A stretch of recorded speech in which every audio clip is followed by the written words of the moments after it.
grabbed my shoulder and said, "I am your owner." And I immediately was having like visions of being on a plantation and actually being a slave.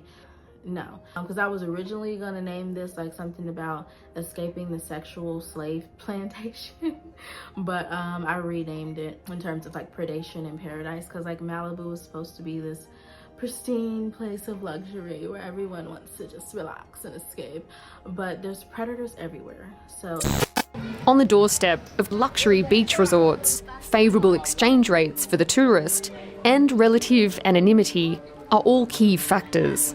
I don't think they have stopped exploiting girls. I just think that they're doing it more discreetly. operating as a property manager at a pristine property, affixed in a space deemed as paradise, essentially encapsulated me in a vortex of sexual predation, wherein my most energetically charged encounters involved men with salacious intentions that were tending to business matters, all whilst inconspicuously seeking ephemeral pleasure in the interim of their travels. I wholeheartedly understand the desire to engage in fleeting moments of passion. However, I experienced no sense of true fulfillment from engaging in evanescent trysts with men that simply view me as a hotel amenity. For I am no man's clandestine sexual escapade.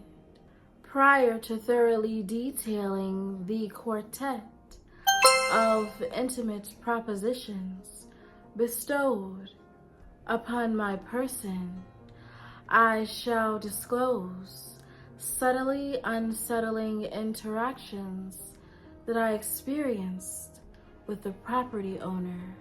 In an effort to provide further contextualization, I shall assure to preface each sector with demographic information about the individual in question, as well as an extremely condensed personality profile, so that you might gain insight into the essence of the individual that I am speaking about, prior to me delving into the details of the experience that I shared with the individual.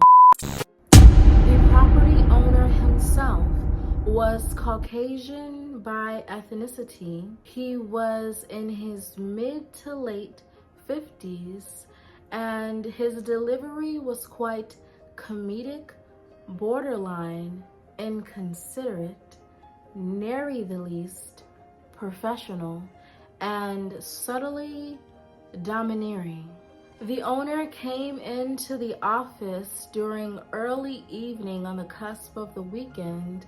I believe it was Friday. I had no inclination that this was the owner because I was not priorly introduced to him. However, I'm very perceptive and intuitive. So when he was coming into the door, I saw that he had a check in his hand. Since he had some sort of official documentation in his hand, I figured that he was some important fixture to the property without him even introducing himself as such. As he approached me, he was very laid back, very casual, not serious in the slightest. It was almost as if he was talking to one of his boys. I don't know, very unprofessional for a first encounter, in my opinion. So he was initially just inquisitive about what my full name was. I don't know if he wanted to do like a Google search on me or something of the sort, which he should have already known my full name because my full name is on the documentation for which I submitted my application. So why are you asking my full name? In any event, full disclosure, I told him my full name. I don't have anything to hide, and even if he found something, I don't care, on to the next position. But he was asking how my experience has been thus far and I shared that customers have been complaining about a variety of things, including infestations, unsavory smells in their hotel room, loud noises from the PCH, because that's the highway for which we are affixed upon in Malibu, and noise issues from guests engaging in intimate encounters or altercations, just a plethora of things that I wouldn't assume because it was a luxury locale, so I wouldn't assume that there would be infestations and unsavory accommodations as far as cleanliness and the like. But I am highly customer oriented and solution oriented, so I don't even need to go to a manager or an owner to figure out a solution. I already have multitudinous solutions in my mind. I just need to touch base with the manager or owner to logistically solidify the solution. So in any event, I simply stated that there have been customers that complain and are unhappy about their accommodations, and his immediate response was that, oh my God, I hate guests that are bitchy. I'm not gonna say it out loud because I don't typically use that kind of language unless I'm listening to drill. That's a different scenario.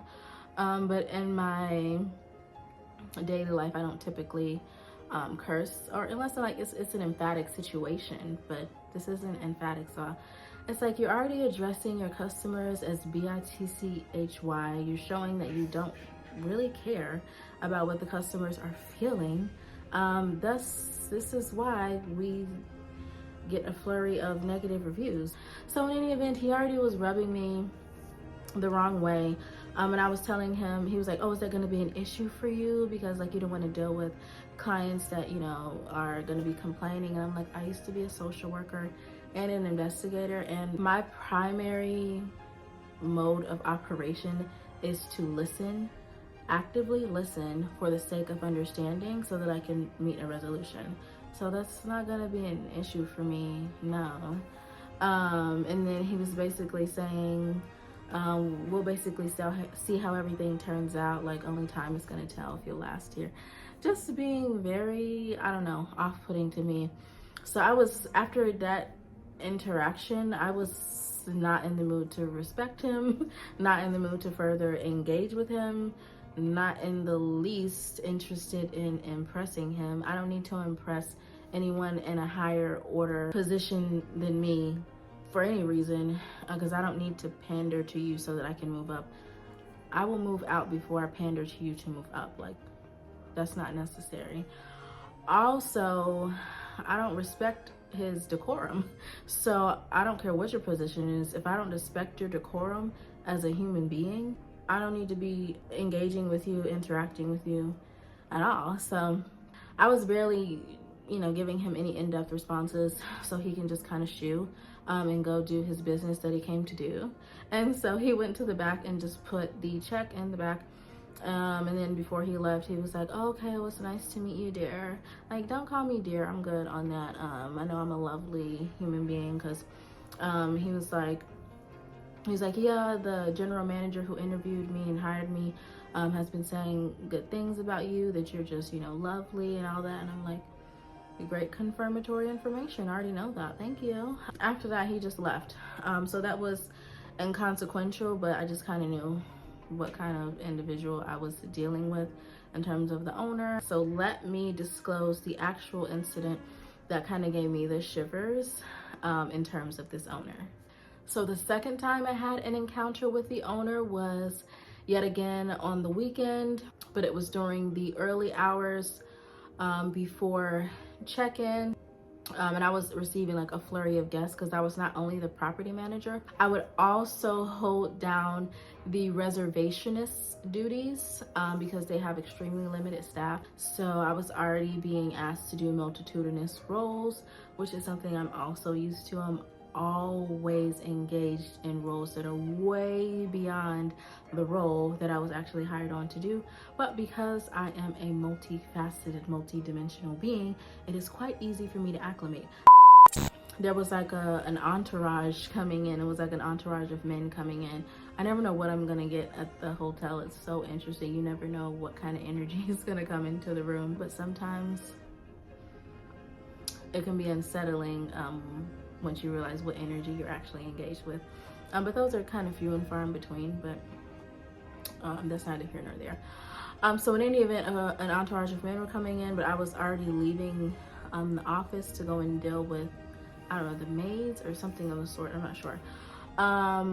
But when they were coming in, the main person had on a white tee and like some jeans, and he had on dark glasses, and the other men were like, I don't know, it was a mix between looking business casual and like just laid back attire. So I saw it was a bevy of individuals coming to check in. So I was like, oh, are you all ready to check in? And then he looked at me like I was, well, he had on dark glasses, so I couldn't see his eyes, but he kind of didn't say anything and looked at me. And then after it registered, I realized it was the owner, but I had never seen him with glasses on, and I had a lot going on that day. And so he literally took his glasses off, stared me deep into my eyes, grabbed my shoulder and said, I am your owner. And I'm like, I didn't say anything. I just kind of looked at him with a strange look, and he was like, now I bet you see me. Did he curse? Oh, he was like, now I bet you see my ASS. I'm like, what? Yet again, unprofessional. And also, it seemed quite like it was giving slave owner vibes. Like, I'm like, what is this? Like, am I on a plantation? I know you're the owner of the property, but you do not own me. And I think that response was because he's like asserting his dominance. See what I was saying about subtly dominant? It's like a comedic, passive, like sinister dominance. And it really, like, my spine shivered, and the energy that he was like by touching me, like, I'm really sensitive to energy and really sensitive to like the transference of like what someone is actually projecting aside from the comedic delivery. No, I felt extremely off-put, and I immediately was having like visions of being on a plantation and actually being a slave, and it really upset me. But being the professional, calculated individual that I am, I don't feed, like, look, people like that want you to feed into stuff. And then if I was to say directly what I was feeling about, you know, this slavish dynamic, slave owner encounter, people like that would be like, oh, you're really into it too much. I was just kidding. Certain people, you have to know, like, have discernment when it's appropriate to actually read them, if you will. Like, I'm taking a mental note. I read you, okay? I have a profile. It's building on itself, young man, okay? It's building. Because I was originally gonna name this like something about escaping the sexual slave plantation, but I renamed it in terms of like predation in paradise, because like Malibu was supposed to be this pristine place of luxury where everyone wants to just relax and escape, but there's predators everywhere. So, and I think that I know that the owner is one of them, but predators can't prosper with me because I don't like feed into what, like, I intentionally reserve the right to not feed into what it is that they're desiring for me to feed into. I like move way different, so it wouldn't work out. So now let's move on to these actual sexual predators, because that was just like a, you know, like a power dynamic thing. I mean, the predators are like a power dynamic thing too, because I think they feel like they have like ownership or like this weird entitlement, like, yes, you're the one, open your legs now. I'm like, excuse me? No,